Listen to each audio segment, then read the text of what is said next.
This is on the front page of The Telegraph. It says trans women will be banned from female hospital wards under the Health Secretary's plans to restore common sense to the NHS, Emma. Yeah, so this is Steve Barclay, the Health Secretary, talking about pushing back against wokery among, in the NHS and on hospital wards. And he's saying that actually we all have the right to dignity, we all have the right to single-sex spaces within our hospitals, that we don't want trans women on female wards.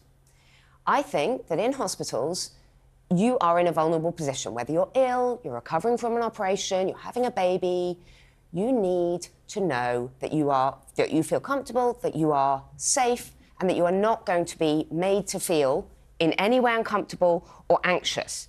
If you're an older lady, you're going to the lavatory in the middle of the night, you're wearing a hospital gown, I think it is right to keep hospitals single-sex spaces. I think this is absolutely correct, and it makes sense, and it very much resonates with what patients want. Does it not give off this impression, though, that so often comes up when we discuss trans people, that trans women are somehow inherently a danger, that people who are born male, men, are inherently a danger to women, which I don't think is the case.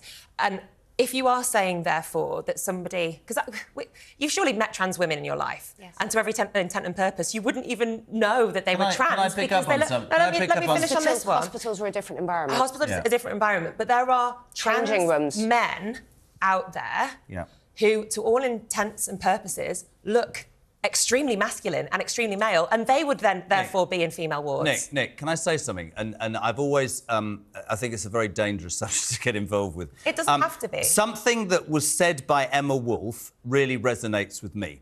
Specifically, hear me out. Everybody should feel comfortable. The problem I have with this debate and so many other debates is it's only looked at from one angle.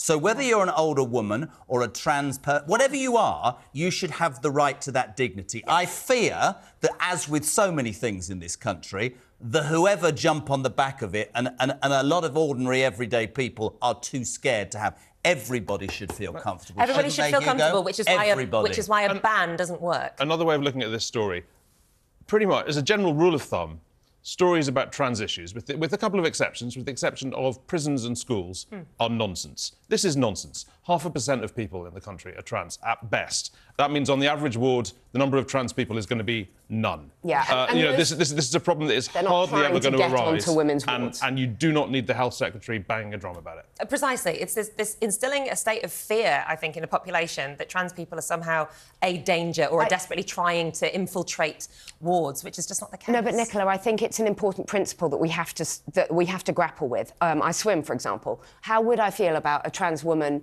turning up in the showers in the women's changing room? But how would you feel about a trans man coming into your change room then? We just have to be really clear where we stand on this. You wouldn't know. You wouldn't know if a trans man, a masculine trans man, came into your dressing room, you'd feel just as uncomfortable. No, because they look to all intents and purposes masculine.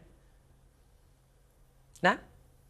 I don't understand what you mean. A trans man, so somebody who was assigned female at birth, so born female, has transitioned to being male, is to all intents and purposes a very masculine. Well, then they wouldn't be in the women. They wouldn't be in the women's. But they would if you said that it was down to genitalia rather than gender identity.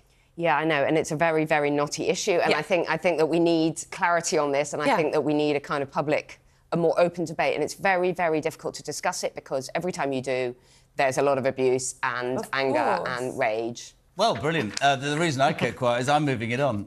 There's lots to talk about in the papers this morning, but I have to... It's good to talk about. It's good to debate and get different people's points of view. But it is interesting. But it is interesting, and I genuinely mean this. I've been a broadcaster for 20 years. It's one of those things that I think, oh my God, I'm going to say the wrong thing. I genuinely think that needs to be put out there. Hear me out, right? I think that I think it's been hijacked. There's a lot of people that hijack the latest thing to talk about. That's what does my head in, and everybody should be entitled to their opinion. I'm going to